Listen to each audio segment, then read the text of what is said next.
We have a new update for Transport Fever 3, and it is one that I am very excited about. It is about the Tycoon aspect, and as I name myself the Tycoon engineer, this is the one I've been looking forward to. So Transport Fever 3 is coming in 2026, no date as of yet, but we're getting some more information in this video from the developer about what that looks like.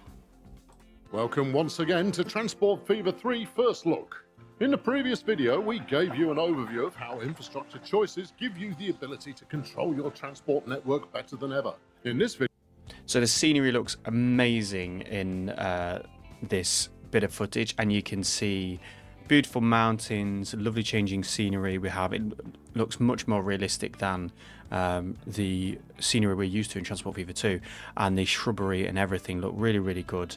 One thing they do say is they have not edited these images. These are in-engine images, but they have said that they have increased the draw distance beyond normal levels, so maybe you'll only be able to experience this if you've got a super high-end computer, and you might have some issues getting this kind of image if you're on a lower end computer, but nevertheless it looks like the possibilities for this game are really cool. we're going to talk about how those choices will affect the growth of your world to get the most out of the new Tycoon game.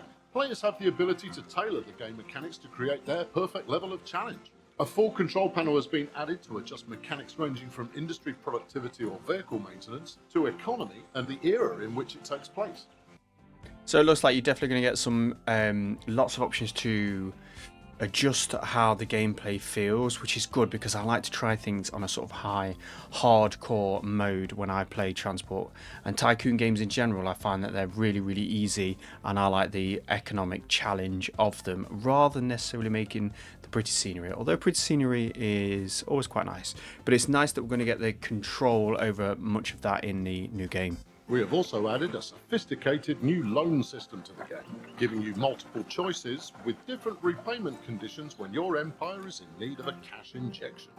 First things first, So a new loan system where we've got different choices, which is really cool, because you just sort of take a loan, repay a loan, and it's kind of a nothing thing. And once you've started making money in Transport Fever 2, it doesn't make a difference. But if there are conditions like you're actually interacting with a bank, that would be really cool. I know if you've ever played Railroad Tycoon 3 or one of the older Sid Meier's games, you have the options to use shares, and it affects your company value and all those kind of things. So it'd be interesting if they can incorporate some of those elements into this game.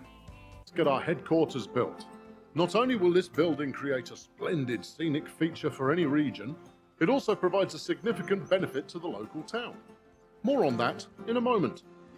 Every citizen in a town has their own life to lead. They live in residential properties, go to work in industrial zones, and shop in commercial districts. So that's the same as Transport Fever 2. They live in residential areas. They're going to work in industrial and shopping in commercial. That's exactly how Transport Fever 2 works. So that is not screaming things are different yet to me, but we'll see. If you don't provide the transport options they need to fulfill their movement needs, they'll either try to use a closer target building or use a car to travel. Your town's growth is fueled in the same way it has always been, through the supply of people and cargo. But the way in which your towns grow is now quite different. Every delivered... So interesting, now we've got a different growth panel up in this corner here for our town. So we can see this Wooler is a hamlet.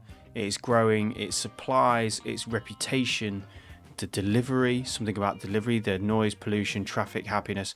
So we've got more factors that are affecting the growth. There are quite a few of these factors, noise, traffic, and supplies definitely factor into the growth of a town, but certainly there seems to be some additional ones. I think pollution and noise pollution being separate is an interesting one. And we've also got different graphs for different areas. So you can see in the graph here, the industrial area is stagnated, where it looks like the commercial is really booming. So interesting that you get different sectors growing within the cities, which could be really cool. But I know a lot of people like to control how the towns grow, so that'll be an interesting one to see whether that actually works. Person or item of cargo adds to the town's experience points. Once a town reaches its expansion target, it will hit the next growth level, ranging from small hamlet to large metropolis. Sounds easy, right?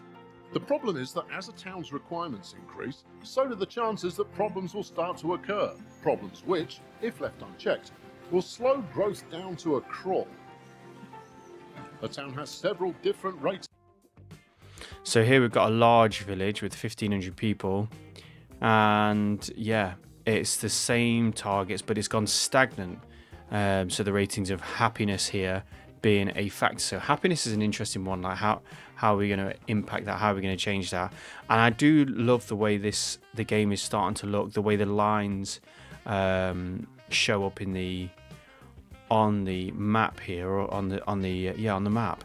It looks really nice, really clean, much more like City Skylines. It has a bit more of a professional feel to it than it did previously. And the railway lines, the way that comes in with the station, is looking really smart. And you can see the dock down here, which is also really cool. Yeah, very grid-like here. I wonder if this is an organic town or whether this is something that somebody's built. So interesting, that one. Where it measures your performance. One such area is the town's citizens' happiness. Keep your passengers waiting for too long and the grumbles will be very clear. Building faster routes, expanding capacity, or simply more comfortable services. So interesting, we can see along the bottom that all the different options we have for road types we've got. I mean, it's hard to say. We've got an intersection, it looks like. We've got options for crossing, tree line streets, sidewalks, pavements if you're in the UK. We've got bus lanes, so it definitely looks more options to really customize how your streets look, which would be really cool. May go some way to mitigate these problems. The same story is true when it comes to cargo deliveries. Overdue deliveries not only pay less, but we've got a tram cargo. We love a tram cargo train delivering oil by the looks of it through the city, which is really cool. Gives some really good options for within the town, delivering your cargo across the town using trams. I think is a really cool idea. So I'm really pleased to see that coming in without having to use any mods. That is super cool. And we've got the oil rig in the distance as well, and the overall feel of this is looking really good, really authentic. I love it, sort of everything seems to fit the era. I know sometimes the factories in Transport Fever 2, they don't fit the time period necessarily. They're consistent the whole way through from 1850 to 1950, whereas here everything feels period, which is adding to a really nice feel. And this definitely looks it looks a bit more like Tropico if you've ever played that game. Feels very sort of Caribbean island-esque, and everything fits, even the cars and everything fit into that theme. So loving it, loving the look of this so far. I'm really excited. They'll drag growth down with them. Fail to supply industrial goods, and you'll have a much larger commercial and residential population. Maybe you'll use this to your advantage and create centres of commerce or industrial powerhouses. As your towns grow, so will the problems. So that's interesting. One thing, it sounds like the town growth will still be organic, but if you supply commercial products to an area, it will grow commercially, and if you supply industrial products, it'll grow industrially. Maybe that's what he was getting at there.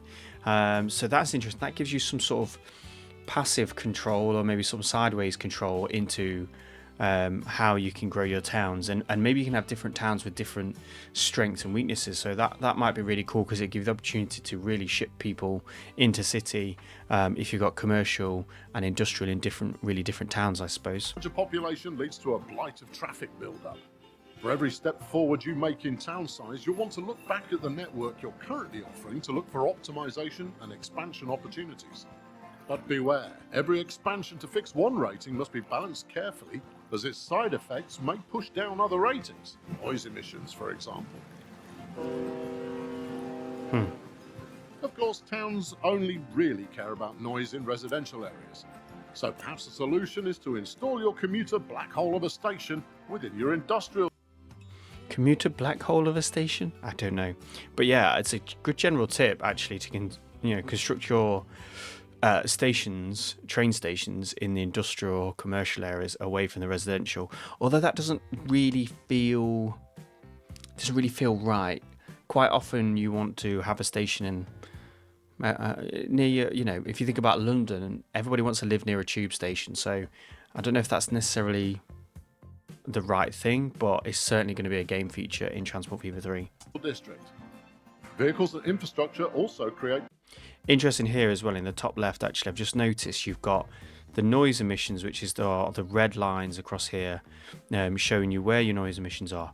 But also you've got this affected buildings meter, and you see the orange. So this really helps to identify who is affected by the noise emissions and who are you trying to avoid when planning out your infrastructure, which is really cool because actually sometimes when you have Transport Fever 2, when you have a different data overlay on your map, everything goes white and it's impossible to see where's industrial, where's commercial, where's residential. So the fact that they're now highlighting that, there are also the buildings that are the station and the dock and the industrial buildings, they're completely in white, so they really stand out as a contrast to everything else. But the big thing is I can see clearly where the residential area is and where I want to avoid putting my dock. So I might consider in this case moving my dock around into this bay area towards the north at the back here, which is close to my station and away from the residential area. So immediately that new data layer is giving me more information to really plan a better city. So that's really, really cool. Pollution, another town rating you'll be needing to watch closely. Instead of the focus being purely on the suburban area itself, the entire region surrounding a town is affected by pollution. So that I'm just gonna go back a little bit, but that map here, look, we've got pollution. So in Transport Fever 2 you've got noise emissions and it's called pollution, but it's really noise emissions, and in this we have noise emissions separate and we have pollution as well. And pollution is affected, is around your industries, which is an interesting one because are we going to have any control over where the industries are and what we do with those. But also it seems like the happiness of the towns is going to be affected by that pollution as well. So not just in the town but around it, which makes sense because people care about the nature around them and how much pollution there is in the areas around their town. So that's an interesting feature they've introduced in there. It looks very much like a radius around the industries. It doesn't really look like there's much variation between these. Maybe these are all fisheries here, but I'd like to see drifts for wind maybe, or certain industries being more polluting than others, but then actually you'd want to have some control over where those industries go. So interesting one. Area itself, the entire region surrounding a town is affected by pollution. The town's municipality extends beyond the built-up area into the countryside. Building your impressive cargo transfer hub outside city limits might not create a noise problem, but interesting here, you come around this turnout we've got here, and I've got a noise barrier that has been built up in white. If you can see that is really cool. That's something you definitely get in central areas around in big cities around London, where you've got residential towns, buildings, high-rise buildings just like this, blocking out some of that noise and reducing that. So that's an option that you've got to spend a bit of extra money in certain places and to put those noise barriers in. That's a really cool feature because that really adds some detailing and will really help if you're into making detailed maps. That'll be a really cool feature. Got a nice suspension bridge over here as well, and overall it just feels really filled out. It feels quite good. It doesn't feel very cartoony. I feel like in Transport Fever 2 the mountains in particular are quite cartoony, but this doesn't have that kind of feel to it. So again, really exciting. it will still have pollution that will be noticed by the local population. You might think that forest on the very edge of the city's municipal area is fair game for a new airport construction, but they'll notice. They always notice. The good news is that positive... Oh, we got a blimp, look. Oh my word. We have a blimp. That is cool. I don't know how, I can't imagine that being much useful other than just to have at least one in your map just for the aesthetic of it and to be able to ride along in it. But we have a blimp and it just adds everything we need to this game. I'm sure it'd be pointless but absolutely necessary at the same time. Influences also apply on a region-wide basis. That headquarters that we placed at the beginning of the video. Wow, look at this headquarters is impressive. It's got the statues at the front. It's like something in central London. It's really, really cool. I'm loving it. If this is at the start, he just put down one building, so I'm thinking that this is going to be like it grows size-wise as well. This is impressive. That's giving a small growth perk to the municipality. and you can expand its benefits with side buildings. There's a swimming pool. There's a swimming pool. There's a fountain. There's loads. Is this all the headquarters? That is crazy. It's huge. And facilities that will be earned when you move up the ranks as a company owner. The same is true. Tennis court. The tennis court did me. I need to scrub. There was a tennis court. There's a tennis court. I don't know what. Are there going to be little people playing it? Are they going to be your employees? I mean, it's really cool having a headquarters this big, and I think if you're able to customize that, add in fountains where you want them, a tennis court, whatever, a spa, it's really cool. What would be great though is if that actually costs a lot of money. Running a big transport organization, you would need a lot of staff and a lot of corporate staff. So I think that's something that I hope they lean into to make the game more difficult in the long run. Like, how are you going to manage a massive transport company if you've got a headquarters this big?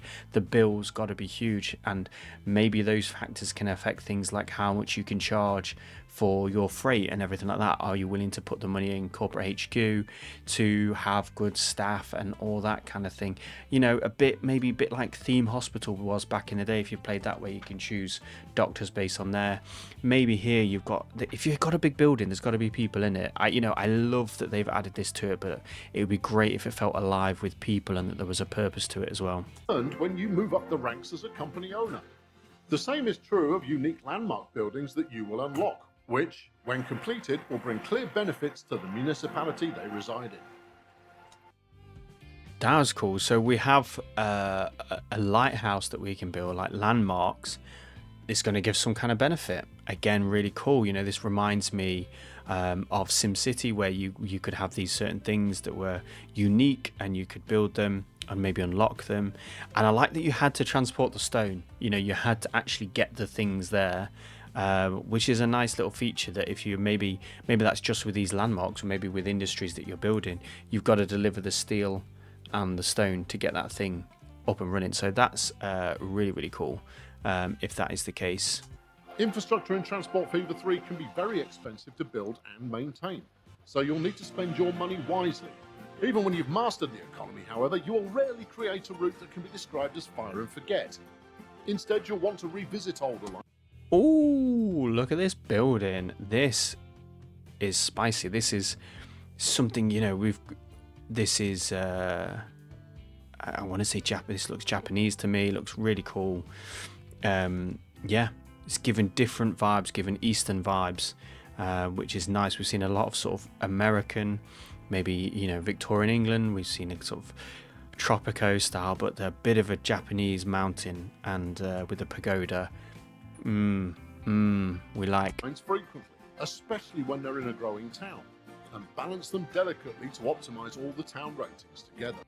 I like this kind of overpass we've got here, and we've got the roads going underneath. I think you can do that in Transport Fever 2, but I feel like it's difficult. You have lots of pillar construction issues, and it becomes tricky. So I'm interested in if they've doing this and whether you can have stations at different levels as well, because that's something I know you can mod to bring into Transport Fever 2. But if you can bring that in here with elevated stations and interconnections, we are talking. But we've got lots going on here. We've got cars, we've got trams, we've got a cargo tram down there, we've got double-decker trains in the background, we've got lovely mountains, big things. Only thing I would say about the buildings, these skyscrapers, is they feel a bit unfinished. I'm not gonna lie, and I know the game isn't finished, but they feel a bit almost like there's something from like a kind of, was it like a low poly game or something like that, where I can't really describe it, but it doesn't give me very real vibes. These buildings over here give me a lot more, but I'm not sure. Maybe it's just the minimalist thing, but it just says hotel. I mean, you don't never see anywhere like this that would just say hotel, and maybe that's just the game's not quite finished yet and some of these models have got to be done, but I would love to see a bit more you know, pizzazz, and really again make this feel alive, make the cities feel like living, breathing towns. Maybe with a bit of wear and tear is what you need to really make it feel like it's proper. Whether your focus is on one small town or the entire game world, you set the rules so that the game challenges you in a way you'll thoroughly enjoy on your way to become. I mean, this map is growing. We've got a really big town here, and I like the tree coverage. The tree coverage has given me lots of, making it feel very real, and because it means you can see the roots channeling through. It feels very realistic. The mountains look lovely from the top. Yeah, okay. And we're getting bigger. Tycoon. Thank you very much for watching. We hope to see you again. Wow, so you know the size of this map is huge. You know, if you're investing all of your time in that one town down here, look at the size of this one over here. It is massive compared to that. We got loads of big ones around. You know, wow. There's, you know, if you're going to do a big map like this and get it right in every town and place, my. So obviously they've said the draw distances are huge here, and you can see we're coming right out. I'm assuming this is about as big as you're gonna maybe get. Maybe this is them showcasing the biggest size you can have. But yeah, this is really cool. Yeah, soon.